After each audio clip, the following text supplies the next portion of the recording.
Hello नमस्कार दोस्तों, मैं हूं रेलवे पॉइंट्स में दीपक और स्वागत है आपका शिक्षा सूत्र बाय दीपक यूट्यूब चैनल पे। दोस्तों, आज अपने सीरीज़ की ये तीसरी वीडियो है जो मैंने ऑलरेडी आप लोगों से प्रॉमिस किया था कि मैं ग्रुप डी 2024 का जो है लगभग 50 शिफ्ट कंटिन्यू कराऊंगा आपको। जो भी इंपॉर्टेंट क्वेश्चन है वो, और एक शिफ्ट के 25 क्वेश्चन हर वीडियो में आपको मिलेंगे, प्रॉपर कॉन्सेप्ट के साथ, उनके फार्मूलेस के साथ और उनको कैसे टैकल करना है उसके साथ। साथ ही साथ हम उनके चारों ऑप्शंस को एक्सप्लेनेशन के तौर पे समझते हुए चलेंगे, जो ऑप्शन समझने वाले होंगे। तो फ्रेंड्स, शुरू करते हैं इसी सिलसिले में अपने पहले क्वेश्चन को लेके। तो फ्रेंड्स, चैनल को सब्सक्राइब जरूर कर लीजिएगा ताकि आगे आने वाले साइंस की महत्वपूर्ण वीडियोस आपको मिलती रहे। वैसे इस सीरीज को जो मैं करा रहा हूँ उसको आप एज अ टेस्ट भी दे सकते हैं, वीडियो को पॉज करके 25 में से कितने स्कोर हो रहे हैं आपका एक प्रीवियस ईयर साइंस का ये टेस्ट भी हो सकता है। पहला क्वेश्चन है अपना, when a gun is fired the bullet moves forward because. जब बंदूक चलाई जाती है तो गोली आगे की ओर बढ़ती है, ऐसा क्यों होता है? अब इसके ऑप्शंस देख लीजिए आप।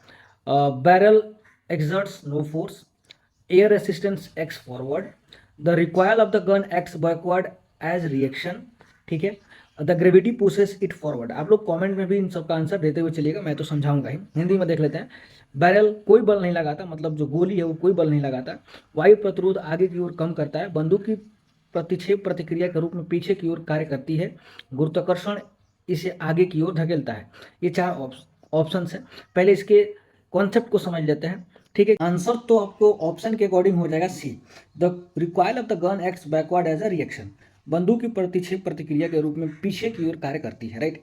पर ये जो प्रक्रिया होती है वो तीन चीजों पर डिपेंड करती है। एक होता है न्यूटन सेकेंड लॉ, न्यूटन का थर्ड लॉ, और एक होता है काइनेटिक एनर्जी, राइट। न्यूटन का सेकेंड लॉ क्या करता है कि force is equal to mass into acceleration, right. Force जो लगता है वो मास होता है और एक्सेलरेशन जो गोली की एक्सेलरेशन होती है वो। और थर्ड लॉ क्या कहता है, v square equal to u square plus 2as, ठीक। न्यूटन का थर्ड लॉ ऐसा कहता है। थर्ड लॉ में क्या होता है, एक्शन और रिएक्शन प्रक्रिया होती है। जैसे हम लोग गोली चलाते हैं तो गोली की जो प्रक्रिया होती है, गोली आगे की तरफ जाती है लेकिन वो जो रिकॉयल करता है उसकी वजह से हमें झटका लगता है, ठीक है। तो उसको बोलते हैं एक्शन और रिएक्शन। जैसे ही गोली ट्रिगर होती है वो पीछे की तरफ धक्का मारती है, तो जो हम झटका महसूस करते हैं उसको बोलते हैं रिक्वाइल, राइट। रिक्वाइल बोलते हैं। और इसी के साथ साथ जब गोली आगे की तरफ निकल जाती है तो उस पर एक एनर्जी काम करता है। किस एनर्जी से जाती है? वो होती है काइनेटिक एनर्जी, राइट। और काइनेटिक एनर्जी का फॉर्मूला क्या होता है? Half mv²। अब ये तीनों जो फार्मूले हैं इस पर बेस्ड क्वेश्चन पूछे जाते हैं, ठीक है। रिक्वायरिंग ऑफ गन से, गोली की स्पीड से, दूरी से, उसके साउंड से, ये सारी चीज़ें पूछी जाती है। तो ये चीज़ें हमको ध्यान में रखनी है, तीनों फार्मूले ध्यान में रखने हैं। सिर्फ और सिर्फ इसका आंसर ही नहीं, इन तीनों फार्मूलों को भी हम लोगों को ध्यान में रखना है, राइट। टू, इसको ध्यान से देखेंगे, इसमें बहुत ज़्यादा कॉन्सेप्ट नहीं है पर ये समझने वाली चीज़ है।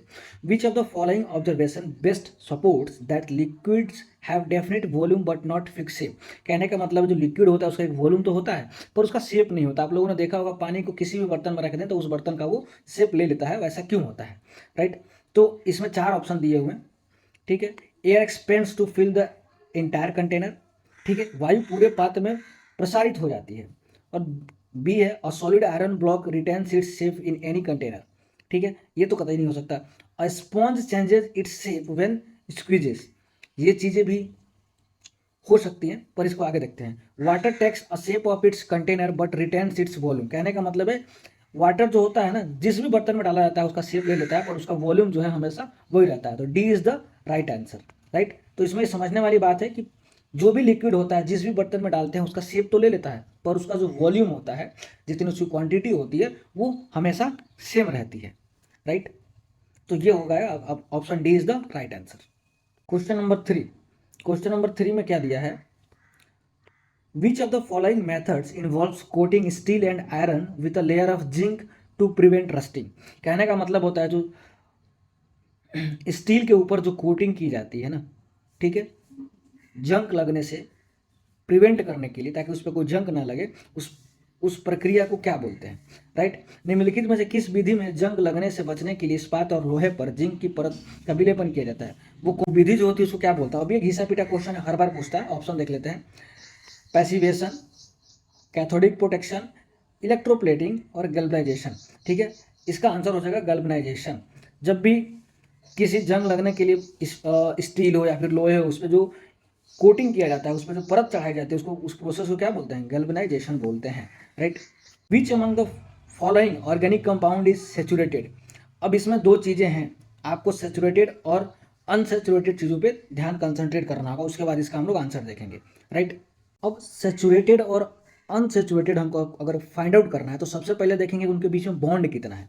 सेचुरेटेड कंपाउंड जो भी होते हैं उनके बीच में सिंगल बॉन्ड होता है, राइट, कार्बन कार्बन के बीच में सिंगल बॉन्ड होगा। और अनसेचुरेटेड कंपाउंड होते हैं उनके बीच में डबल बॉन्ड या ट्रिपल बॉन्ड पाया जाता है, राइट। अब ये सेचुरेटेड कंपाउंड्स की प्रॉपर्टी क्या होती है, ये होते हैं लेस रिएक्टिव, ठीक है, कंपेरेटिवली सेकेंड टू थर्ड, ठीक है। अनसेचुरेटेड कंपाउंड्स ये बहुत ही लेस रिएक्टिव होते हैं और डायरेक्टली किसी से भी रिएक्शन कर लेते हैं। सिंगल बॉन्ड कार्बन कंपाउंड अक्सर सॉलिड फॉर्म में होते हैं, ये जो होता है अक्सर सॉलिड फॉर्म में होते हैं, और इसका एग्जांपल होता है सॉलिड मतलब जेली समझ लेते हैं, जेली फॉर्मेट में ये लोग पाए जाते हैं। लाइक आप लोगों ने देखा होगा मक्खन, ठीक, उसके बाद से आप लोगों ने घी भी देखा होगा, ये क्या है, ये सेचुरेटेड कंपाउंड्स है। और सेचुरेटेड कंपाउंड का एक बेस्ट एग्जांपल ये भी है, जो मार्केट में हम लोग ऑयल खरीदते हैं, खाने वाला ऑयल, सरसों का तेल समझ लीजिए, जो सरसों का तेल जम जाता है ठंडी के दिनों में, समझिए उसमें कि कुछ ना कुछ मिलावट होता है, क्योंकि तेल कभी भी जमता नहीं है, ठीक, उसमें या तो डालडा नहीं तो घी का मिलावट होता है, जिसकी वजह से वो तेल जो है जम जाता है। और ये डालडा, घी, मक्खन, ये सारी चीज़ें क्या होती हैं, ये सेचुरेटेड कंपाउंड्स होती हैं। एग्जाम्पल्स याद रखिएगा, एग्जाम में डायरेक्टली पूछता है, राइट। और बाकी जैसा कि अनसेचुरेटेड कंपाउंड्स बोला, ये वो कंपाउंड होते हैं जिनके बीच में डबल बॉन्ड या ट्रिपल बॉन्ड पाया जाता है कार्बन कार्बन के बीच, ठीक है।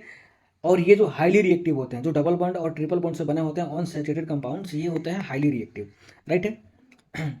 अब एक चीज़ तो क्लियर हो गई कि सेचुरेटेड कंपाउंड्स क्या होते हैं, लेस रिएक्टिव होते हैं, और उसका एग्जांपल के तौर पे हम मक्खन, घी, डालडा वगैरह देख सकते हैं, ठीक। अनसेचुरेटेड कंपाउंड्स क्या होते हैं, ये होते हैं आपके जिसमें डबल बॉन्ड और ट्रिपल बॉन्ड होते हैं, और ये हाईली रिएक्टिव होते हैं, ठीक है।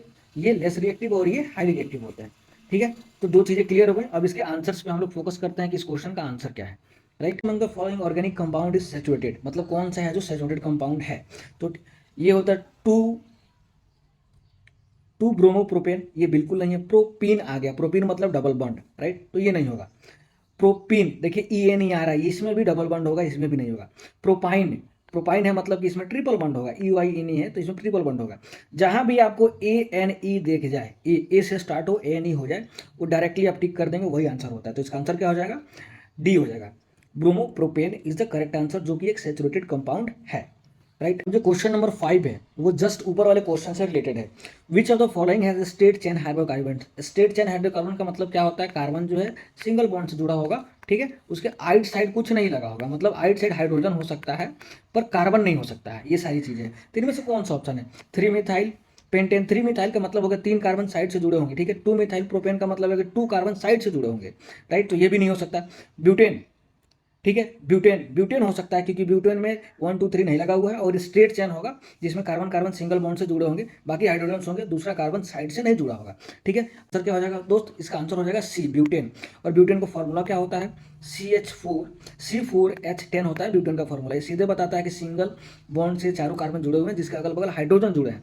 अगल बगल अगर कार्बन जुड़े हैं तो वो स्ट्रेट चेन नहीं होता है, यहाँ पे देखना है स्ट्रेट चेन बोला है, ठीक है, स्ट्रेट चेन। तो ये क्या होता है, जो जुड़ा होता है सिंगल बॉन्ड से वो स्ट्रेट चेन होता है, साइड से जहाँ कार्बन लगा वो स्ट्रेट चेन में नहीं आता है, ठीक है। इस चीज़ों को ध्यान रखना। तो इसका आंसर क्या हो जाएगा, ब्यूटेन। क्वेश्चन नंबर 6 देख लेते हैं, आसान क्वेश्चन है। The relation between electric energy, power and time, मतलब डायरेक्टली इनका फॉर्मूला बताना है कि इलेक्ट्रिक एनर्जी, पावर और टाइम के बीच में क्या रिलेशन होता है।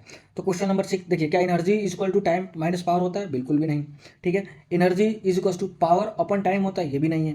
Energy is equal to power into time होता है, तो ये चीज़ें हो सकती हैं, right. Energy is equal to power plus time नहीं, ये तीनों में से कोई नहीं होगा, option C is the right answer. ये डायरेक्टली फॉर्मूला है, इसको आप याद कर लीजिएगा, अगर न्यूमेरिकल्स में भी काम आएंगे। क्वेश्चन नंबर 7 पे फोकस करते हैं। क्वेश्चन नंबर 7 क्या है, the weight of a body on a moon is less than the earth because, ये सबको पता होगा कि कोई भी बॉडी होती है उसको मून पे भेजते हैं तो उसका वेट जो है कम हो जाता है कंपेरेटिवली अर्थ के, तो इसका क्या कारण होता है, ठीक है। तो क्वेश्चन नंबर 7 ऑप्शंस देखते हैं। Gravitational acceleration on the moon is smaller, यही आंसर आपका। जो ग्रेविटेशनल एक्सेलरेशन मून का होता है वो अर्थ के ग्रेविटेशनल एक्सेलरेशन से कम होता है, राइट। तो क्वेश्चन 7 का A is the right answer. बाकी चारों ऑप्शन देख लेते हैं। Mass of the body decreased on the moon, नहीं, मास कम नहीं होता है, उसका वेट कम होता है। The moon has no atmosphere, ये भी गलत है, मून के पास अपना एटमोस्फेयर है। Moon, mass of the moon is equal to the earth of mass, नहीं, ये भी गलत है, तो option A is the right answer. मैंने चारों ऑप्शन इसलिए डिस्कस किया क्योंकि हो सकता है उसमें भी कुछ कॉन्सेप्चुअल चीजें मिल जाए, राइट। क्वेश्चन नंबर 8 जो है बहुत ही इंपॉर्टेंट क्वेश्चन है, इस पर कुछ चीज़ों को ध्यान देना है हम लोगों को, ठीक है। When we hit a table lightly the sound produces is soft because the, जब हम किसी टेबल को हल्के हाथ से मारते हैं तो वो साउंड जो होता है धीमी प्रोड्यूस करता है, ऐसा क्यों होता है, राइट। तो अब इसमें 3-4 चीज़ें हैं, फ्रीक्वेंसी, एम्पलीट्यूड और वेवलेंथ, इन 3 चीज़ों पे बात करेंगे, ठीक है। अब मान लीजिए कि ये एक लाइन है, मैं एक ही चीज़ में तीनों चीज़ें डिफाइन कर देता हूँ ताकि क्वेश्चन आप आसानी से सॉल्व कर पाए। मान लीजिए ये लाइन है और ये कोई वेव जो है जा रही है, ठीक है। तब इन दोनों ट्रफ और क्रस्ट के बीच का जो ये डिस्टेंस होता है ना दोस्तों, ये वाला, इसको बोलते हैं वेवलेंथ, ठीक है। वेवलेंथ बोलते हैं, इसको बोलेंगे वेवलेंथ। और ये जो बीच का डिस्टेंस होता है ना, मतलब ये एक्सिस से लेके ऊपर तक के बीच का, इसको बोलेंगे एम्पलीट्यूड, ठीक है। ये हो गया अपना एम्पलीट्यूड। अब बात आती है फ्रीक्वेंसी की। तो फ्रीक्वेंसी का मतलब ये जितनी बार ऊपर नीचे गया है, ये जितनी बार ऊपर नीचे गया है एक सेकेंड में वो कितनी बार कंपन कर रहा है, वो चीज़ें हो जाती हैं फ्रीक्वेंसी, ठीक है। मतलब एक सेकेंड में नंबर ऑफ टाइम्स जो कंपन है उसको बोलेंगे फ्रीक्वेंसी। ये हो गया फ्रीक्वेंसी। अब इस क्वेश्चन का आंसर देख लेते हैं। और ऑप्शन ए में दिया हुआ है आपका कि फ्रीक्वेंसी, ऑप्शन ए है कि frequency of the vibration is low. नहीं, फ्रीक्वेंसी लो होने से इसका कोई मतलब नहीं है कि वो टेबल कम साउंड करेगा, राइट। फ्रीक्वेंसी से मतलब, फ्रीक्वेंसी तो क्या होता है, नंबर ऑफ टाइम्स वाइब्रेशन जो होते हैं उसको बोलते हैं फ्रीक्वेंसी, राइट है। अगला जो है ऑप्शन बी जो है, amplitude of the vibration is small, right. Amplitude of the vibration is small. Amplitude का मतलब क्या है, मैंने जैसे ही बताया, जैसे ये होता है ना, ये चीज़ें जो होती हैं, ये ये होता है ना, ये कभी कभी क्या होता है, छोटा भी बनता है, ये बड़ा भी बनता है। तो जितना छोटा बनेगा ना उतना कम साउंड आता है। तो ये डिपेंड करता है आपके एम्पलीट्यूड पे, राइट। एम्पलीट्यूड पे, तो amplitude of vibration is small, B is the right answer. बस सी ओ डी भी देख लेते हैं, स्पीड ऑफ साउंड डिक्रीजेज, नहीं ये नहीं होगा। और wavelength becomes shorter. Wavelength becomes shorter का मतलब कोई नहीं है, वेवलेंथ बिकम्स शॉर्टर का मतलब इसलिए नहीं है क्योंकि वेवलेंथ का टर्म अलग है। यहाँ पे हम एम्पलीट्यूड की बात कर रहे हैं। एम्पलीट्यूड जितना छोटा होगा उतना सॉफ्ट साउंड आएगा, उतना धीमे साउंड आएगा, राइट। और जितनी तेज हीट करेंगे उतना ज़्यादा एम्पलीट्यूड बड़ा होगा और उतना ज़्यादा साउंड आएगा। तो आंसर क्या हो जाएगा आपका बी। ये तीनों चीज़ें आप लोग ध्यान में रखिएगा, इनसे क्वेश्चन बनते हैं, right. Number 9, which of the following statement is true about HIV transmission. अब HIV मतलब सीधा सीधा आप समझ लो एड्स, ठीक है। HIV एड्स,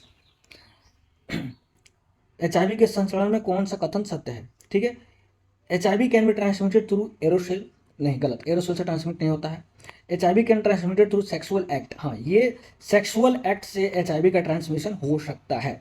और ना ही मच्छर के काटने से होता है, ना ही through the casual contact, casual contact से बिल्कुल नहीं होता, मच्छर के काटने से भी नहीं होता, ये सेक्सुअल कॉन्टैक्ट से ही होता है। अगर क्वेश्चन नंबर 10, ठीक है, विच can teeny molecules, sorry, why can teeny molecules like oxygen easily pass through the cell membrane but not the big one like starch और प्रोटीन। देखिए सेल मेम्ब्रेन जो होता है ना, कुछ लिमिटेड चीज़ों को अपने अंदर की तरफ पास करने देता है, राइट। हर चीज़ को नहीं पास करने देता, जिसमें से ऑक्सीजन भी एक चीज़ है जिसको सेल मेम्ब्रेन अपने अंदर पास होने देता है, राइट। ये सिंपल सा लॉजिक है, कॉन्सेप्ट है, इसको बस याद रखना है, इससे अलग क्वेश्चन नहीं आते हैं, आएगा तो इसी से रिलेटेड आएगा। ऑप्शन क्या है, small molecules have special energy to push through, नहीं बिल्कुल नहीं, स्पेशल एनर्जी से कोई मतलब ही नहीं है। वो तो डिपेंड करता है कि सेल मेम्ब्रेन किसको अपने अंदर पास थ्रू होने देता है। ऑप्शन जो बी है, the cell membrane is permeable to selective substances, हाँ बिल्कुल ये राइट आंसर है। कुछ सेलेक्टिव सब्सटेंसेस होते हैं जिनको अपने अंदर आने की अनुमति देता है, जिसमें ऑक्सीजन भी है, ठीक है। तो B is the right answer. The cell membrane is completely solid, ये बिल्कुल गलत है। The big molecule have to break down for entry, नहीं बिल्कुल ये भी गलत नहीं है, क्योंकि सेलेक्टिव होते हैं मॉलिक्यूल जिनको वो एंट्री देता है। क्वेश्चन नंबर 11 बहुत ही इंपॉर्टेंट क्वेश्चन है, इसको ध्यान देना है, ठीक है। ये न्यूमेरिकल है और इसके कुछ फार्मूले हैं जिसको आप याद रखेंगे। A car starts from rest and accelerate uniformly at 2 metre per second, ठीक है। मतलब ये क्या है, इसका एक्सेलरेशन दिया हुआ है, ये दिया हुआ है 2 metre per second square, acceleration हमको मिल गया, ठीक। What is the final velocity, हमको मतलब भी निकालना है, ठीक है। और देखा जाए तो कार जो है शुरू से स्टार्ट हो रही थी, उसका यू क्या हो जाएगा, यू क्या हो जाएगा, जीरो हो जाएगा। तो इसका फार्मूला एक होता है न्यूटन्स का, न्यूटन्स के फार्मूले में आप देखेंगे तो उसमें वेलोसिटी निकालने के लिए एक फार्मूला होता है, और उस फार्मूले को क्या बोलते हैं, वेलोसिटी फार्मूला।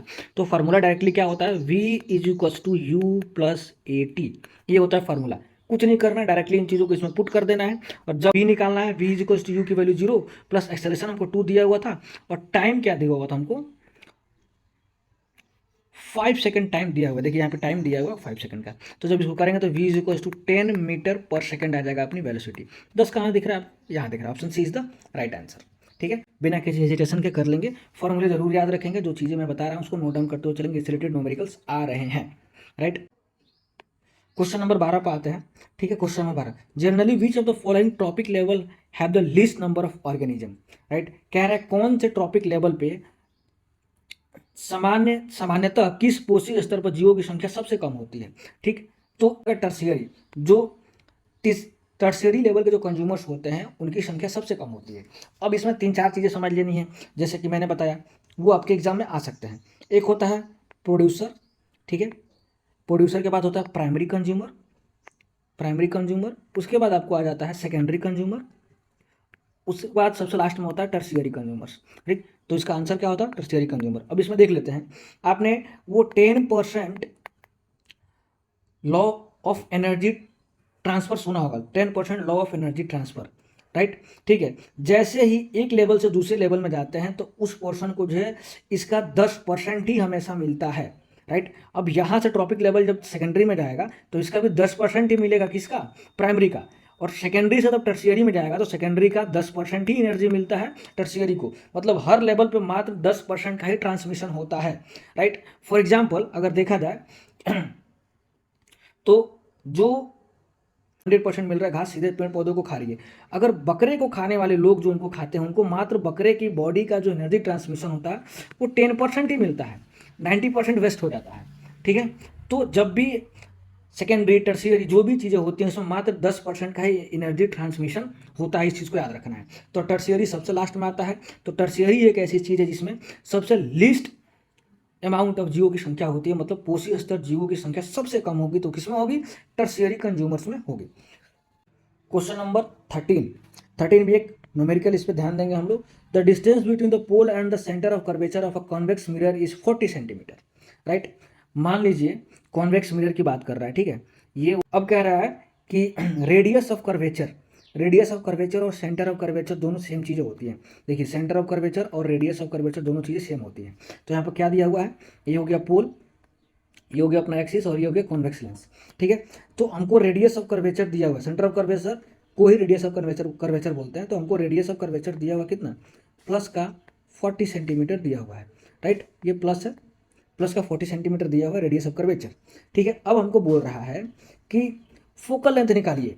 तो फोकल लेंथ निकालने का दोस्त एक सिंपल फार्मूला भी होता है, F is equals to R upon 2। कुछ नहीं करना इसमें, बस सिंपली पुट कर दीजिए। रेडियस ऑफ कर्वेचर कितना दिया हुआ अपना 40 दिया हुआ, अपन में 2 मतलब कट के ये हो जाएगा प्लस का 20, ठीक है। 20 कहाँ दिया हुआ है, प्लस का 20 सेंटीमीटर, राइट। अब होता क्या है कि इन सारे क्वेश्चंस में ध्यान दीजिएगा, प्लस और माइनस साथ में दिया होता है, तो प्लस और माइनस का खेल समझते चलिएगा, राइट। तो plus number 14, right. The following human disease can be transmitted during sexual act. अभी जस्ट हम लोगों ने ऊपर डिस्कस किया, वो एड्स होता है, ठीक है, एड्स। इसमें कुछ ज़्यादा क्वेश्चन नहीं है, एड्स मतलब वो एड्स जो होता है सेक्सुअली ट्रांसमिटेड होता है, राइट। बाकी कैंसर, डायबिटीज ये कोई भी चीज़ नहीं होती जो सेक्सुअली ट्रांसमिटेड हो। Question number 15, which of the following is a characteristic of a gases. Gas की क्या कैरेक्टरिस्टिक होती है, ठीक है, निम्नलिखित में कौन सा गैसों का एक अभिलक्षण है। ऑप्शन ए है no fixed shape and no fixed volume, ठीक है। ऑप्शन बी है fixed shape and fixed volume, ठीक है। Compressible but not fluid. Option D है no fixed shape but fixed volume. कह रहा है कि निश्चित आयतन न निश्चित आकार, ठीक है। तो इसका आंसर क्या हो जाएगा आप लोग कमेंट बॉक्स में बताइएगा। पर जो गैस होते हैं उसकी प्रॉपर्टी में बताता हूँ। गैस की ना ही फिक्स्ड वॉल्यूम होती है और ना ही फिक्स्ड कोई शेप होता है, उसको जहाँ डालिएगा उसका शेप ले लेता है। गैस वैसे भी किसी बर्तन में प्रेस करके भरा जाता है, ठीक है। तो इस चीज़ों का इसका आंसर क्या हो जाएगा अपना 15 का हो जाएगा, A is the answer, no fixed shape no fixed volume. ना ही इसका कोई फिक्स्ड निश्चित आकार होता है और ना ही कोई इसका निश्चित आयतन होता है, राइट। 16 देखते हैं, the magnification produces by a lens is related to object distance u, image distance v by the formula. कह रहा है कि उसका वो फार्मूला बताइए जिससे मैग्निफिकेशन को डिफाइन किया जाता है। मैंने पिछली वीडियो में बताया था u और v क्या होता है, राइट। अब मैग्निफिकेशन का एक्चुअल फार्मूला क्या होता है दोस्तों, मैग्निफिकेशन को क्या होता है, m is equals to v upon u, ये मैग्निफिकेशन का फार्मूला होता है, राइट। जब भी मैग्निफिकेशन का मतलब होता है कि जो भी ऑब्जेक्ट सी उसका इमेज जो है कितना बड़ा बना है उसको बोलते हैं मैग्निफिकेशन। तो मैग्निफिकेशन का फार्मूला हो जाएगा v अपॉन u, ठीक है। तो क्वेश्चन 16 का राइट आंसर हो जाएगा अपना D, m equals to v upon u। यहाँ पे एक और चीज़ ऐड कर लेंगे, ये प्लस माइनस दोनों में ही होता है, V minus V upon U, ठीक है, ये प्लस माइनस दोनों में होता है। अगला क्वेश्चन है, आप में से सबको लगभग पता होगा ये, विच of the following has the highest acidity, इसमें निम्नलिखित में से किस में सबसे अधिक अम्लीयता होती है? Vinegar, water, milk, lemon juice. Lemon juice में सबसे ज़्यादा अम्लीयता होती है, राइट। इन चारों ऑप्शन में से लेमन में सबसे ज़्यादा होती है। अगला क्वेश्चन है क्वेश्चन नंबर 18, कह रहा है a body of mass m kg is kept at a height of h, ठीक है, मास क्या है, m है, ठीक है, और हाइट किस पे रखा गया है, उसका हाइट क्या है, h है, ठीक। From the surface of the earth what will be the potential energy possessed by the body. अब पोटेंशियल एनर्जी का फॉर्मूला क्या होता है जी, पोटेंशियल एनर्जी का फॉर्मूला होता है mgh, ये डायरेक्टली फॉर्मूला ही पूछ दिया। आप देखिए mgh कहाँ दिया, option D is the right answer, ठीक है। क्वेश्चन नंबर 19 की बात कर ले, ये भी एक न्यूमेरिकल है, अच्छे खासे न्यूमेरिकल्स पूछे गए हैं, जिस चीज़ का ध्यान रखना आपको। How much work is done in moving a charge Q of 5 coulomb across 2 points that have potential difference 15 volt, right. सबसे पहले क्या करना है, देखिए इसमें क्यू दिया है 5 कूलम, वी दिया हुआ है 15 वोल्ट, वोल्ट दिया हुआ है 15 वोल्ट, और हमको वर्क निकालना है, ठीक है। तो वर्क निकालने का फॉर्मूला क्या होता है, सबसे पहले वोल्ट का जो फॉर्मूला था V equals to W upon Q, तो इसको हम थोड़ा ट्रांसफॉर्म करेंगे, तो ये क्या हो जाएगा, W equals to V into Q हो जाएगा। डब्ल्यू हमको निकालना है, फॉर्मूले में पुट कर देंगे, वी की वैल्यू ऑलरेडी दी हुई है 15 वोल्ट, और क्यू का भी दिया हुआ 5, तो 15 इंटू 5 75 जूल, और वर्क की एसआई यूनिट क्या होती है, जूल होती है। तो इसका आंसर क्या हो गया, 75 जूल। ये फॉर्मूले याद रखिएगा, इसको ट्रांसफॉर्म करना आपको आना चाहिए। तो 15 जूल कहाँ दिया होगा, option C is the right answer, right. Question number 20 पे चलते हैं, which of the following cell organelles have enough surface area for ATP generating chemical reaction. ये एटीपी क्या होता है, अमीनो ट्राइफॉस्फेट, राइट। इसमें से किसमें, निम्नलिखित में से किस कोशिका अंगक में एटीपी जनरेटिंग रासायनिक अभिक्रिया हेतु पर्याप्त पृष्ठीय क्षेत्रफल होता है? इसका आंसर देख लेते हैं। क्या सेल वॉल होता है, बिल्कुल नहीं। जिसके पास सबसे ज्यादा एनर्जी होती है वही ये चीज कर सकता है, एटीपी एमिनो ट्राइफॉस्फेट। तो किसके पास होती है, क्या सेल वॉल के पास होती है, वैक्यूल के पास होती है, लाइसोसोम के पास होती है, या माइट्रोकॉन्ड्रिया के पास? यस राइट, माइट्रोकॉन्ड्रिया के पास सबसे ज्यादा एनर्जी होती है, यानी कि उसको power house of the cell भी कहा जाता है, राइट। तो option D is the right answer, 20 का क्या हो जाएगा, डी हो जाएगा। आगे बढ़ते हैं, अगला क्वेश्चन जो है अपना क्वेश्चन नंबर 21 जो है, mitochondria are special because they have their own DNA and ribosomes, right. देखिए एक क्वेश्चन में आपको एक चीज भी मिल गया, माइट्रोकॉन्ड्रिया जो होता है ना, उसका एक अपना डीएनए और राइबोसोम्स होता है, ये भी पूछता है, ठीक है। क्वेश्चन क्या पूछ देता है कि which part of the cell has their own DNA and ribosomes, तो उसका आंसर हो जाएगा माइट्रोकॉन्ड्रिया, पर ये क्वेश्चन अलग है। What can they do on this basis, कह रहा है कि माइट्रोकॉन्ड्रिया इसलिए विशेष है क्योंकि उसमें स्वयं के डीएनए और राइबोसोम्स पाए जाते हैं, इस आधार पर उसके क्या कार्य हैं, right. Move around the cell on their own, क्या कोशिका में स्वयं विचरण करना। ऑप्शन बी है digest materials like lysosomes do, जैसे लाइसोसोम्स डाइजेस्ट करता है वैसे ये भी डाइजेस्ट करता है। ऑप्शन सी में दिया है make food using sunlight like plants do, नहीं, फूड नहीं बनाता है माइट्रोकॉन्ड्रिया, और जैसे प्लांट्स की तरह। Make some of their own proteins, right. Mitochondria का काम क्या होता है, वो प्रोटीन बनाता है, प्रोटीन बनाता है, जो उसके अपने डीएनए और राइबोसोम्स होते हैं उसकी वजह से वो प्रोटीन का सृजन करता है। तो option D is the right answer. Question number 22 की तरफ देखते हैं, which of the following plants reproduces asexually by budding along the margins of a leaf. कहने का मतलब कर रहा है कि अगर पत्ता का एक छोटा हिस्सा भी कहीं गिर जाए तो उससे भी एक नया पेड़ जनरेट हो सकता है। ये किस में होता है, ये किसकी खूबी है, राइट। कह रहा है कि मैंगो का, हाइड्रा का, ब्रायोफाइलम का और स्पाइगुरा का। इसका आंसर हो जाएगा दोस्त ऑप्शन डी, स्पाइरोग्रा एक ऐसी चीज है जिसका एक पत्ता भी अगर जमीन पर गिर गया ना तो उसमें उस पत्ते में जो होते हैं ना, ये पत्ता जो होता है उसका होता है, उस पत्ते में जो छोटे छोटे बड्स होते हैं, उन बर्ड्स से जो है एक नए पेड़ निकलने की क्षमता होती है। तो उन बर्ड्स से भी एक नया पेड़ निकल सकता है, एक नया पौधा निकल सकता है। तो Spirogyra is the right answer इन चीजों। क्वेश्चन नंबर 23, क्वेश्चन नंबर 23 क्या कह रहा है, which of the following will show diffusion fastest, which of the following will show diffusion fastest, ठीक है। इनमें से निम्नलिखित में से कौन सा सबसे तेजी से विसरण दर्शाएगा। तो सबसे ज्यादा डिफ्यूजन किस में होता है दोस्त, आंसर बताइए आप लोग कमेंट में करके बताइएगा। ये बहुत ही इजी क्वेश्चन है, मैं आप लोगों के लिए छोड़ देता हूँ, इसका आंसर आप लोग कमेंट में जरूर बताइएगा, राइट। क्वेश्चन नंबर 24 देखते हैं, how is intercropping beneficial over single crop farming. Intercropping का मतलब क्या होता है? मिक्स फार्मिंग कह सकते हैं, right, a type of mix farming. Season में चीज़ों को बदलना, जैसे कि एक ही खेत है, इसमें इस सीजन में एक फसल तो दूसरे सीजन में दूसरी फसल, तीसरे सीजन में तीसरी फसल। ये नहीं कि हर सीजन में एक ही टाइप की फसल लगा दे रहे हैं, वो क्या होता है? सिंगल क्रॉप फार्मिंग होता है। तो ऑप्शन कौन सा इसका राइट होगा? Utilise nutrients efficiently and prevents spread of disease. कहने का मतलब है कि अलग अलग सीजन में अगर अलग अलग हम फसल लगाएंगे तो वो अपने अकॉर्डिंग अपने न्यूट्रिएंट्स को वो यूटिलाइज कर लेंगे, जिसको जिस चीज़ की ज़रूरत होगी। बाकी जो कुछ पौधों में ये क्षमता भी होती है कि बाकी जो डिजीज होते हैं उन पे हावी होने वाले जो उसमें ऑर्गेनिज्म होते हैं वो उनको वो लोग ख़त्म कर देते हैं, ठीक है। तो अगर हम रोटेट करके फसलों को लगाएंगे तो क्या होता है कि पोषक तत्वों का कुशलतापूर्वक उपयोग करेगा और रोगों के प्रकार को रोकता है। जो भी अलग अलग रोग होते हैं पौधों में उनको वो रोक सकता है, फसलों को रोक सकता है। तो option A is the right answer मुझे लग रहा है। बाकी देख लेना, बाकी ऑप्शन देखने के बाद और क्लियर हो जाएगा। इंक्रीज इरिगेशन नीड्स, बिल्कुल भी नहीं। रिक्वायर्स लेस लैंड, बिल्कुल भी नहीं। रिड्यूसेस लेबर कॉस्ट, ये भी नहीं। लेबर कॉस्ट तो लगेगा ही लगेगा। तो option A is the right answer friends. अब क्वेश्चन नंबर 25, ये लास्ट क्वेश्चन है। इसको डिस्कस करने से पहले मैं बता दूं, इन सारे पीडीएफ्स को मैं अपने टेलीग्राम ग्रुप में डालता हूं, वहां से जाके आप डाउनलोड कर सकते हैं। टेलीग्राम ज्वाइन कर लीजिएगा। वीडियो के डिस्क्रिप्शन में मैं उसकी लिंक प्रोवाइड कर दूंगा। बाकी चैनल को सब्सक्राइब जरूर कर लीजिएगा। ऐसे करके मैं अगले 50 सेट्स आपको कराने वाला हूं, जिससे आपकी अच्छी खासी प्रैक्टिस भी हो जाएगी, कॉन्सेप्ट भी बिल्ड होगा।